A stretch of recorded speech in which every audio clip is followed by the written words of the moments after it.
Bonjour à tous, nouvelle vidéo sur le trading et le carnet d'ordre, donc Trading Institute. Aujourd'hui c'est lundi 16 janvier, c'est Martin Luther King's Day, c'est-à-dire que c'est fermé aux États-Unis sur pas mal de marchés, donc on va avoir un marché assez calme. Et je voulais en profiter pour vous montrer quelques astuces sur déjà comment on prépare notre journée, quelques astuces sur la plateforme, et puis vous montrer un élément important qui se situe juste là dans le carnet, qu'on va voir juste après. Donc premier élément, là vous avez sous les yeux donc l'Eurostoxx, le DAX, puisque les marchés américains sont fermés. On s'est recentré sur les États-Unis, sur l'Europe.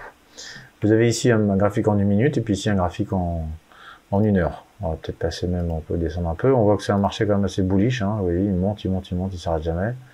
On a des bonnes nouvelles sur la macroéconomie et sur pas mal de choses, donc forcément le marché continue à monter. On va passer ça en 15 minutes. Alors, un premier élément que je voulais vous montrer, vous voyez les petits points jaunes là qui sont sur les graphiques, c'est quand vous voulez lier un graphique avec un autre. Vous sélectionnez ici la couleur qui vous intéresse. Et par exemple, ici je vais mettre la couleur jaune.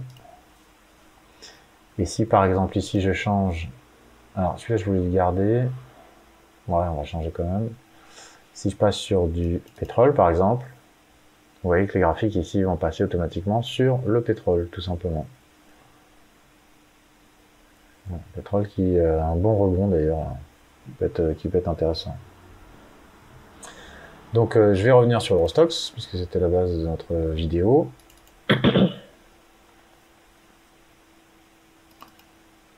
Voilà, alors ce que je voulais vous montrer, c'est bien, on a gardé les volumes dans le carnet, c'est ce que je voulais. Alors, comment est-ce qu'on va préparer déjà notre journée rapidement? Donc c'est une journée assez atone, puisque le marché américain est fermé, donc il manque beaucoup d'opérateurs. Vous voyez que le carnet il va de 41,91, donc c'est le haut du marché, jusqu'à 41,51. Donc on a 40 lots de distance. On voit ici un peu les opérateurs, donc c'est intéressant sur ces marchés où ça bouge pas beaucoup, pour les débutants, de comprendre comment fonctionne le carnet d'ordre. Vous avez les acheteurs à gauche, donc les propositions d'achat à gauche, propositions de vente à droite. Ici les volumes ils sont indiqués par pris par niveau depuis l'ouverture du marché, et c'est représenté sous forme d'histogramme. De cette façon-là, vous n'avez pas besoin de réfléchir trop longtemps, vous regardez où se passe le gros des niveaux. Et ici, à chaque fois qu'une case scintille, c'est pour vous expliquer, pour vous montrer en fait quels sont les deals qui ont été exécutés. C'est-à-dire qu'à chaque fois qu'il y a une exécution réelle sur le marché, elle apparaît ici. C'est comme ça qu'on va pouvoir lire le carnet, c'est un mixte entre ça, c'est-à-dire les acheteurs, les vendeurs, la quantité d'acheteurs, la quantité de vendeurs, et puis les exécutions réelles que vous pouvez trouver ici. Vous pouvez d'ailleurs voir dans un marché assez calme, donc là on a deux marchés côte à côte, Eurostoxx et DAX. Alors pourquoi Eurostoxx et DAX? Parce qu'ils sont corrélés. Donc qu'est-ce que c'est qu'une corrélation? Ce sont des indices qui sont côte à côte, qui vont posséder des actions communes. Et comme ils ont des actions communes, si je vous dis par exemple SAP ou Linde, qui est la plus grosse action allemande, quand elle va monter dans le DAX, elle va monter aussi dans l'Eurostoxx. Donc elle va faire monter l'Eurostoxx et le DAX en même temps.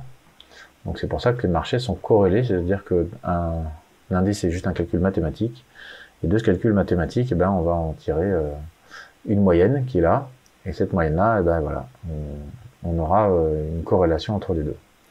Donc ça, c'est le premier élément que je voulais voir avec vous. Le deuxième élément que je voulais vous montrer, c'est une petite astuce de paramétrage. Vous faites un petit clic droit ici. Ça, je vais vous refaire une vidéo spécifique là-dessus.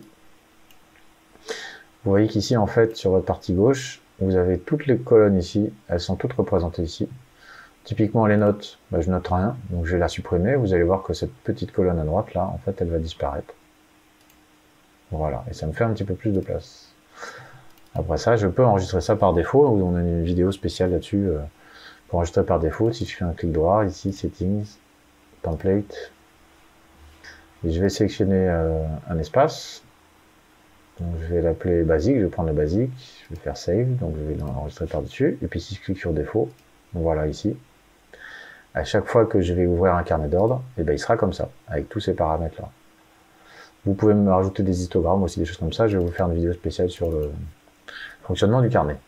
Donc pour revenir un petit peu sur le volume, ce que je voulais vous montrer ce matin, donc qu'est-ce qu'on va faire nous ce matin? Bien sûr, on regarde notre calendrier, on a pas mal d'éléments à regarder, qu'on va faire au fur et à mesure. Et puis on va bien entendu faire nos niveaux, et on va regarder un petit peu ce qui se passe sur les marchés.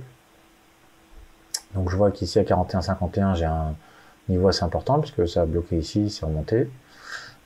Sur l'Eurostoxx, bien entendu, on a une tendance haussière flagrante, c'est pas très difficile à voir. Et puis sur du M1, donc 1 minute, c'est un peu plus court terme, on va regarder un petit peu où est-ce qu'on en est sur le marché.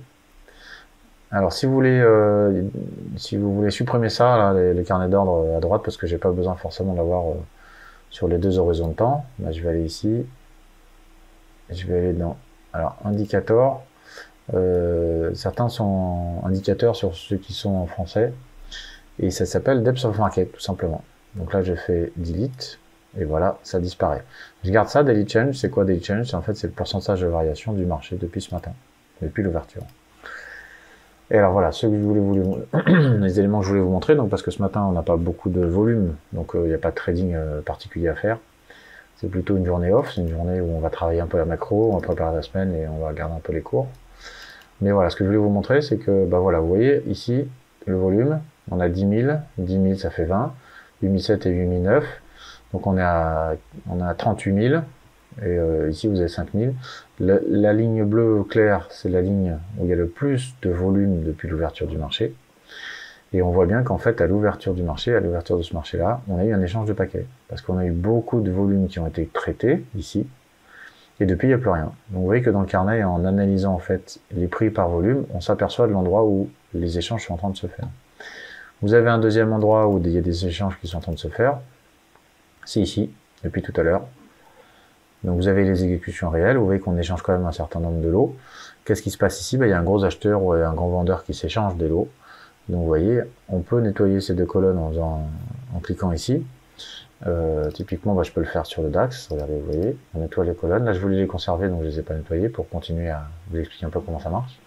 Et on voit que le plus bas du marché, c'est 41,51. On a exécuté uniquement 66 lots, donc on est vraiment descendu ici, alors qu'il y a 730 lots de proposés. Donc on a eu une espèce de petite baisse, et puis là, l'acheteur est ici, il achète et il fait augmenter le marché, et en fait, ils essayent de sortir leur position. Que ce soit à l'achat ou à la vente, donc ça se voit assez simplement, et c'est vrai que les marchés, quand ils vont assez calmement, on va comprendre un petit peu mieux comment marche le carnet d'ordre. Donc voilà comment fonctionne ce carnet d'ordre. Voilà pour cette vidéo de présentation, de corrélation entre les deux éléments, un petit peu de paramétrage. Ce que je voulais vous montrer dans cette vidéo, c'est effectivement cette corrélation. On va regarder, ouais, c'est peut-être là. On va continuer un peu les vidéos d'ailleurs. Et ouais, je vais mettre sur votre écran. J'ai essayé de vous trouver. C'est pas ça que je voulais vous montrer.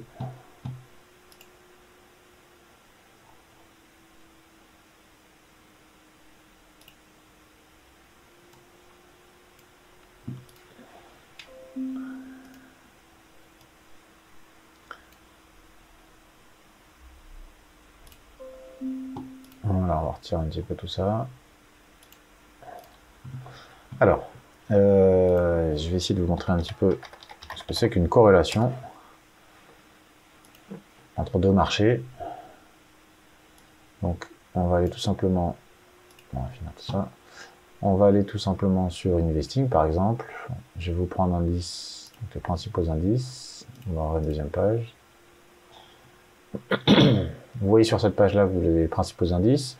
Si je prends le DAX, et que je vais au même endroit, donc, je vais faire un copier-coller.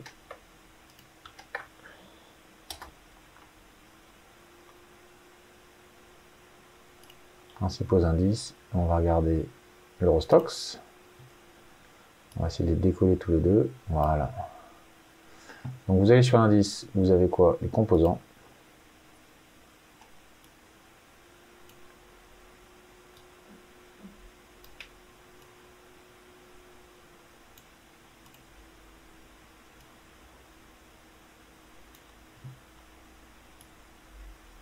Voilà, donc le DAX composant ici.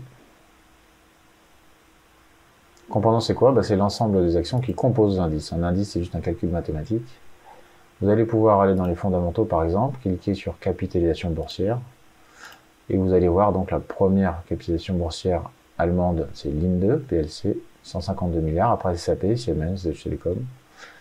Et quand vous allez dans l'Eurostoxx, on va prendre les composants de l'Eurostoxx, qui sont là déjà, fondamentaux. Alors vous avez déjà tout simplement ici les drapeaux, pour vous indiquer de quel pays il s'agit. Et effectivement, quand je vais faire la capitalisation boursière, LVMH est la première, principale. Voilà, vous avez 4 françaises, une hollandaise, et puis vous avez Linde PLC. Donc 152 milliards, donc elle est 5e juste derrière Total, mais à pas grand chose près. Il suffit que Total descende un peu ou Linde monte un peu et on passe au-dessus. Linde, SAP, Siemens, Deutsche Telekom, ça veut dire quoi? Ça veut dire que Linde, SAP, Siemens, Deutsche Telekom, Airbus, Merck. Donc vous avez Daimler ici, qui est ici aussi. Ça veut dire quoi? Ça veut dire que quand ces grosses sociétés-là, en fait, elles commencent à bouger dans l'indice, elles vont monter ou descendre, et bien forcément, comme c'est un calcul mathématique, elles vont faire bouger également cet indice-là. C'est pour ça qu'on a des corrélations entre deux indices. Ça veut tout simplement dire que quand un calcul mathématique qui est fait à partir de l'évolution de sociétés sur la gauche se ressent à droite, on a aussi beaucoup de corrélations forcément CAC 40 et Eurostoxx. Nous, on va pas traiter le CAC 40 parce qu'on trouve qu'il est qui bougent différemment. Après ça, il y en a qui sont spécialisés dans le CAC 40, vous pouvez toujours essayer, hein, et coter sur le live à Londres, pour le marché des futurs, hein, bien entendu. Je reviens sur ma page. Voilà. Donc quand vous faites... Alors, capitalisation boursière, on recommence. Voilà, quand vous avez le CAC 40, vous avez le CAC 40 et l'Eurostoxx qui sont très corrélés, c'est-à-dire que quand il y en a un qui va monter, l'autre va monter. Pourquoi? Parce que la première société, c'est LVMH, la deuxième, c'est L'Oréal, ASM Holding aussi, donc l'indice... hollandais va être très corrélé aussi à ces marchés-là. Du coup, quand vous avez des corrélations communes de ce style-là, il est toujours intéressant d'avoir les deux carnets côte à côte. Ça veut dire quoi? Ça veut dire que là, l'Eurostoxx, ici le DAX, on traite ces deux-là. Et bien, si je retire ce petit point et je vous mets un graphique. Donc on a ici un graphique Eurostoxx 15 minutes, et ici je vais vous mettre un graphique du DAX en 15 minutes.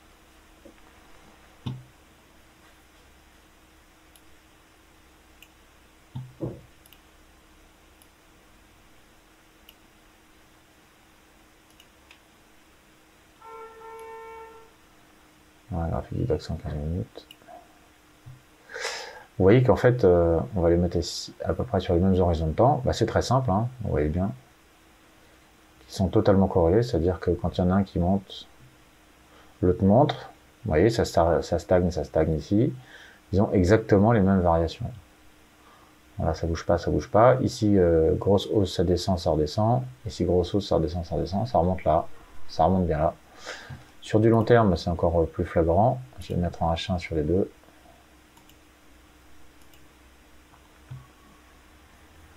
Et voilà. Vous voyez que ces deux indices bougent de la même façon, tout simplement. Je vais essayer de les mettre sur le même horizon de temps. Là. Voilà, on est sur les mêmes horizons de temps là pour les deux. Vous voyez qu'ils sont exactement pareils, alors que ce ne sont pas les mêmes actions qu'il y a dedans, tout simplement. Enfin si, il y a des actions communes, mais ils n'ont pas le même nom, ils ne sont pas cotés au même endroit. Puisque DAX, c'est l'Allemagne, et l'Eurostoxx, c'est l'Europe. Et bien pourtant, ils ont une grande corrélation. Donc, pour revenir, une fois qu'on a vu cette partie corrélation,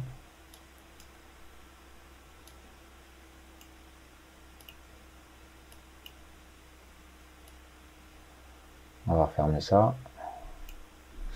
Vous avez donc ces deux indices qui vont bouger de la même façon. L'Eurostoxx, lui, c'est les 50 plus grosses sociétés européennes. Le DAX, c'est les 40 plus grosses sociétés allemandes.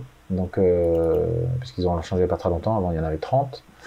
Il faut pas oublier que l'Eurostoxx, 50 plus grosses sociétés européennes, est plus gros que le DAX. On avait vu que les premières sociétés sont françaises, hollandaises, françaises.